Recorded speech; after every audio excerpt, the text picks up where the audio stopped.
Good morning. Mike Scott here, the film critic at the Times-Picayune in New Orleans and NOLA.com. Welcome back to the Movie Cave for today's Popcorn Breakfast.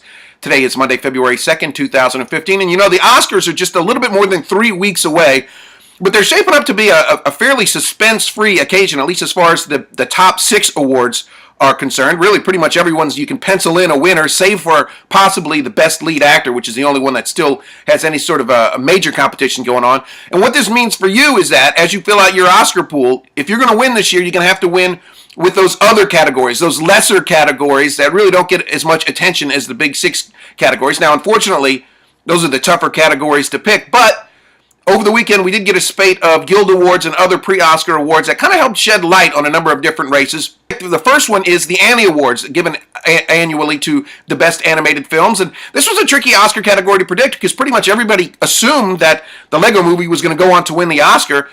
And then it went ahead and didn't even get nominated. So it kind of sprung this category wide open. People are thinking it's either going to be Disney's Big Hero 6 or the DreamWorks Animation's How to Train Your Dragon 2. Well, the Annie Awards have thrown in with How to Train Your Dragon 2. It won 6 awards, including Best Animated Feature and Best Director. So that looks like it's in the driver's seat. It's still not a decided category. Big Hero 6 could sneak in and get it. There's no real consensus among pre-Oscar award shows, but it looks like that's the favorite at this point. Also worth noting that Disney's animated short Feast won the Annie for Best Animated Short, so that's worth penciling in on your Oscar ballot as well. Moving on to the Best Adapted Screenplay category, this is shaped up to be really kind of a 2-film race between Whiplash or The Imitation Game, it seems. Well, the USC Scripter Award was handed out over the weekend. That one went to The Imitation Game, so that's got to be seen as getting a little boost in that race. In addition, the Art Directors Guild handed out its big awards. Now, they award in 3 different categories: contemporary, period, and fantasy. The winners in this year's for this year's awards in order were Birdman, Grand Budapest Hotel, and Guardians of the Galaxy. And really, this is a pretty good Oscar indicator. One of those 3, one of the 3 winners from the Art Directors Guild usually goes on to win the Art Direction or Production Design Oscar.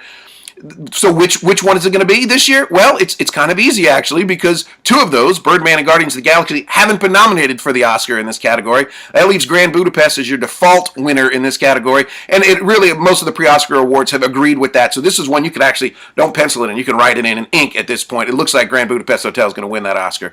And then finally, the Ace Eddie Awards, the American Cinema Editors Eddie Awards. This is an interesting one because usually the winner of the Oscar for Best Editing goes on to win the Best Picture. And the Ace Eddie Award is a pretty good indicator of who's leading in the race for the Best Editing, Best Film Editing.